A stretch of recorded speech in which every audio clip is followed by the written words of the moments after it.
Hey peeps! So I thought it was high time to do a bit of an update on my remaining Phalaenopsis orchids. And as you can see, I've got significantly less than the last time you saw them. I'm actually down to just 5. And yeah, there was a couple that I rehomed to make place for other types of plants. And unfortunately, I did actually lose a couple as well. But yeah, unfortunately, those things happen, you know.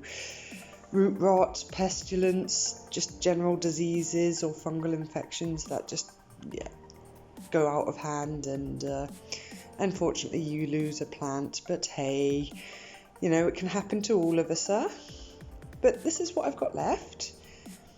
And I'll just go through them and show you what they're doing. And as you can see, they're actually looking a lot more vibrant.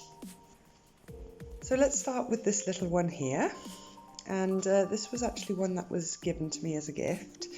And I've had it for a couple of years now. And he's gone through stages of being healthy and then losing his roots when I repotted him into this slightly bigger pot here. And now he seems to be recovering and adjusting to the new pot that I gave him. He's not all wrinkled. I mean, you can still see some remnants of the wrinkles here, but I don't think those will ever go away. But he's grown new roots, new leaves. He's looking plump and healthy.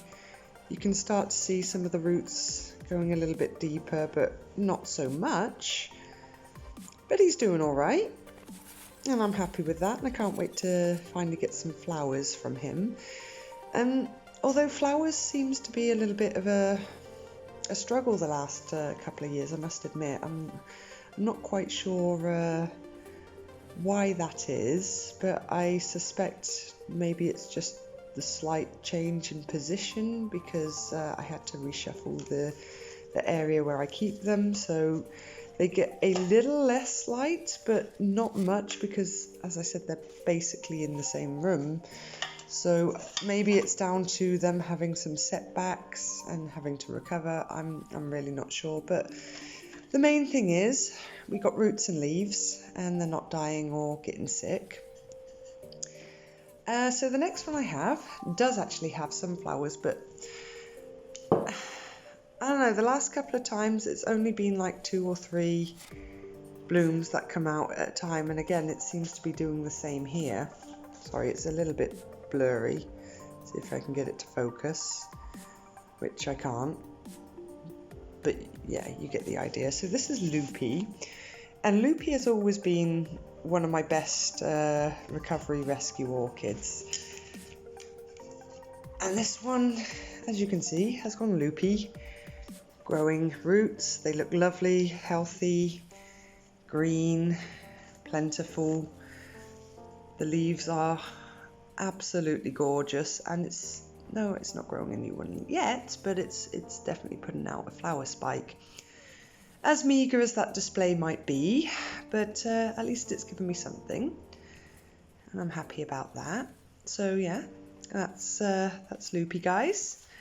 I'll give you a back shot. Lots of roots, lots of health, and hopefully I can maybe get some more CalMag to help give them a boost, but it's actually kind of difficult to find that stuff here in Belgium. It's terrible. But there you go, that's Loopy. And moving on a little bit. So here we've got kind of a sad, sorry state from the last time you saw him. This one did actually take a bit of a nosedive. But this was my white and purple freckled Phalaenopsis that I bought from the Lidl. And admittedly, it was doing very well. It was very healthy when I bought it. And when I changed the medium, again, it took a little bit of a nosedive and lost some roots and looked a little bit wrinkly, but he's really recovered nicely. I'll just pop him out of his little pot there so you can have a proper look. So we started to put out a lot of new roots, and he was practically rootless,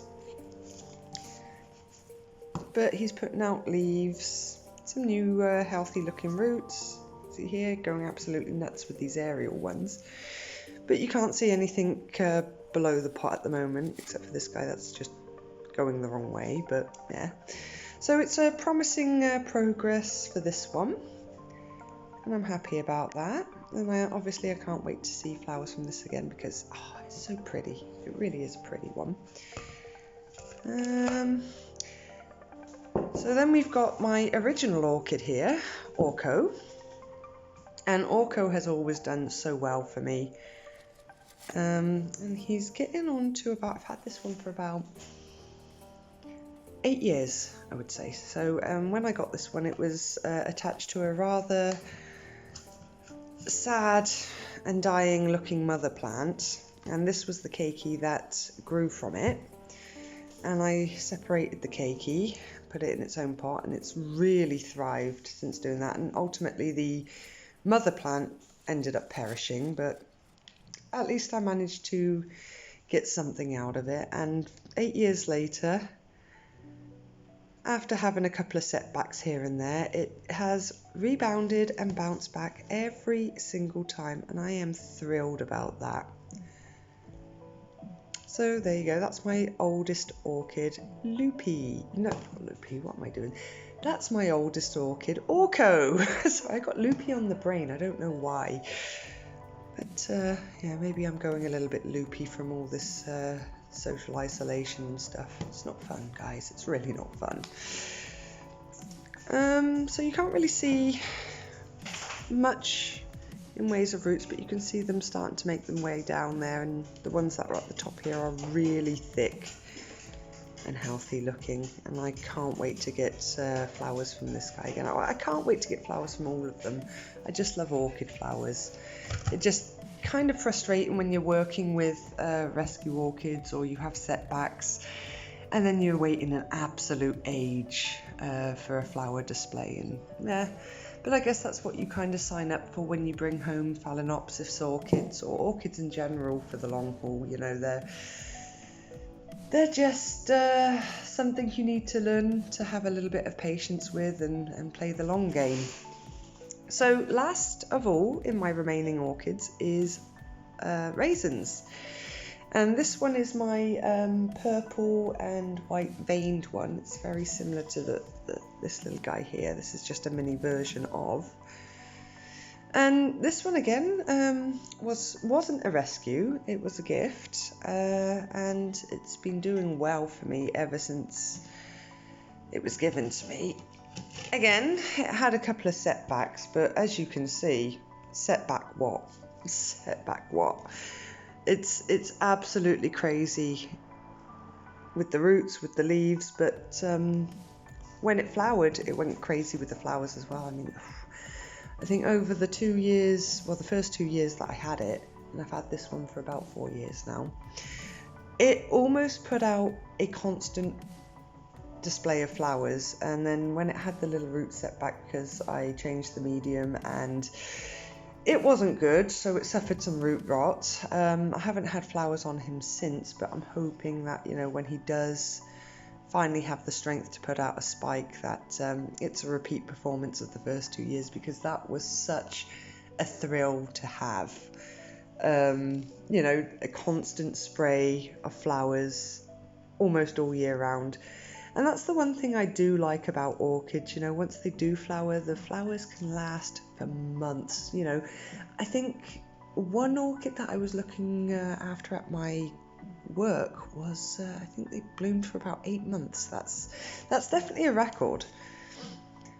But yeah, that's the payoff for patience. I think you get rewarded with beautiful flowers in the winter time, generally speaking. And they do last for months, so you can really, really enjoy them.